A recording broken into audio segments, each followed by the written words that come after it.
اتنا ہمیں برباد کر دیا، بالکل کتا صفت انسان بنا دیا۔ اسی لیے اللہ کے نبی نے فرمایا یوشک الامم ان تدع علیکم کما تدع القلۃ علی قصتها، تمہارے اوپر ایک ایسا زمانہ آ جائے گا، تمہارے اوپر ایک ایسا زمانہ آ جائے گا کہ جیسے بھوکے لوگ دسترخوان کے اوپر ٹوٹ پڑتے ہیں، اسی طریقے سے تمام لوگ تمہارے اوپر ٹوٹ پڑیں گے۔ صحابہ صلی اللہ علیہ نبی کہہ رہے ہیں جیسے بھوکے لوگ دسترخوان کے اوپر ٹوٹ پڑتے ہیں، ویسے ہی دنیا ساری کی ساری دنیا تمہارے اوپر ٹوٹ پڑے گی۔ آپ دیکھ لیجئے، یہ ٹوٹنا ہی تو ہے، یہ ٹوٹنا ہی تو ہے۔ پیٹرول 100 کے پار، ڈیزل بھی اسی کے مقابل، گیس سلنڈر کی قیمت، سرسوں کے تیل کی قیمت، یہ ساری قیمتوں کو آپ ایک طرف رکھیے، لیکن اس کے باوجود ہم پریشانیاں اٹھا لیں گے، سب کچھ برداشت کر لیں گے، لیکن ووٹ ہم انہی کو دیں گے۔ یہ کیا ہے؟ تسلط دیکھیے، وہ زہر گھولنے میں کامیاب ہو گئے اور سب کو ایک پلیٹ فارم پر لے آئے۔ ہم یہی ڈھونڈتے رہے کہ ہمارا کون ہے، ہماری آواز کون اٹھا رہا ہے، ہمیں حق کون دلا رہا ہے۔ تم حق کی بات کر رہے ہو، اپنا وجود بچانے کی فکر کرو۔ اب تو ہم اسی میں ابھی پڑے ہوئے ہیں، اور کسی چینل والے نے ہمارا انٹرویو لیا، کہا کہ آپ کیا کہنا چاہتے ہیں کہ جرجی صاحب کیا بی جے پی مسلمانوں کو برباد کر رہی ہے؟ میں نے کہا نہیں، بی جے پی مسلمانوں کو کبھی برباد کر ہی نہیں سکتی۔ یہ آپ غلط سوچتے ہو کہ بی جے پی آ جائے گی ہمیں برباد کر دے گی، نہیں۔ جس دن بی جے پی مسلمانوں کو برباد کرے گی اس دن بی جے پی خود برباد ہو جائے گی۔ یہ سوچو، بی جے پی کبھی مسلمانوں کو برباد نہیں کرے گی، کیونکہ جب مسلمان برباد ہو جائیں گے تو پھر وہ کس کے نام پر حکومت کرے گی؟ وہ مسلمانوں کو باقی رکھے گی، وہ مسلمانوں کو بچائے گی، وہ مسلمانوں کی حفاظت بھی کرے گی، کیونکہ انہی کو رسوا کر کے، انہی مسلمانوں کو بدنام کر کے اس کو حکومت چلانا ہے۔ وہ مسلمانوں کو برباد نہیں کرے گی۔ مسلمانوں کو برباد کرنے کے بعد پھر وہ حکومت کس پہ کرے گی؟ اس کو حکومت میں باقی رہنے کے لیے مسلمانوں کو باقی رکھنا ضروری ہے۔ اس لیے آپ یہ تصور مت کریے کہ ہمیں بی جے پی برباد کر دے گی، نہیں، پریشان کرے گی، برباد نہیں کرے گی۔ پریشان کرے گی، ہوا کھڑا کر کے تمہیں انڈیا سے نکالا جائے گا، این آر سی CAA آئے گا، یہ سب ہوا کھڑا کر کے آپ کو پریشان کرے گی۔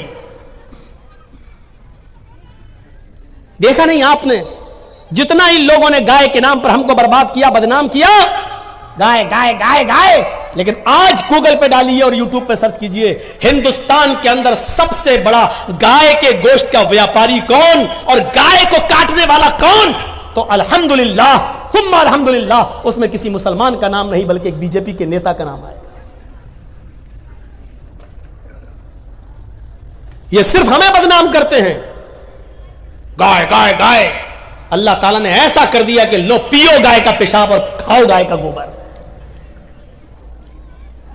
ایسی جگہ پہنچا دیا ہے کہ تم مسلمانوں سے گائے گائے گائے کرتے ہو۔